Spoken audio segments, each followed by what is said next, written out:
Kolkata TV ডিজিটালে আপনাদের সকলকে স্বাগত। আপনাদের সঙ্গে রয়েছে আমি অঙ্কুর। ইউএসের যে ভিসা পদ্ধতি রয়েছে তার যে ফিজ ছিল সেই ফিজ এবার বাড়তে চলেছে।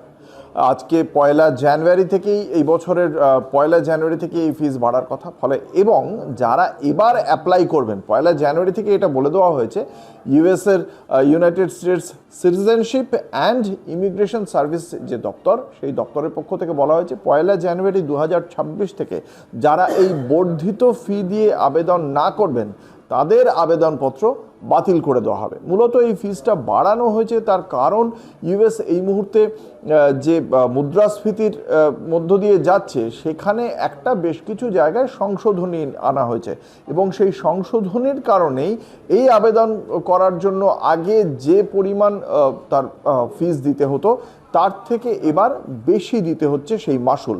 এবং সেই মাসুল কোনো ক্ষেত্রে $5, কোনো ক্ষেত্রে $10। শুনতে হয়তো $5 $10 মনে হচ্ছে, কিন্তু এটা মাথায় রাখতে হবে ভারতে এই মুহূর্তে $1 যে মূল্য সেটা যে জায়গায় পৌঁছে গিয়েছে, 90-এর কোঠা পেরিয়ে গিয়েছে, বিভিন্ন সময় তারও ওপরে উঠে যাচ্ছে।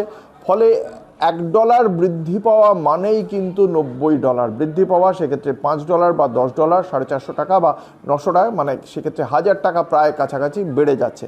এবং শুধু তাই নয়, এই যে HR1 ভিসার যে মুদ্রাস্ফীতি সংশোধনের জন্য HR1-এর ক্ষেত্রে যে বৃদ্ধিগুলো হয়েছে, সেক্ষেত্রে এই অ্যাপয়েন্টমেন্টের যে বিষয় সেটাও কিন্তু একটা বড় ফ্যাক্টর হয়ে দাঁড়াচ্ছে।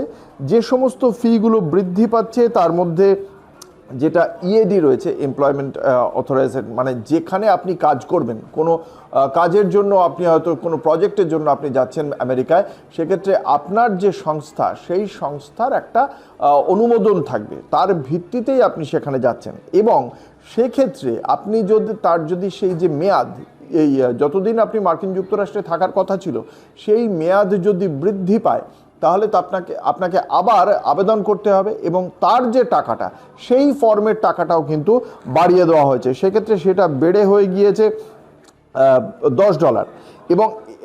এবং প্যারোলের ক্ষেত্রে এই যে অস্থায়ী সময়ের জন্য আপনি যেটা থাকবেন সেটাও কিন্তু $5 বৃদ্ধি পেয়েছে।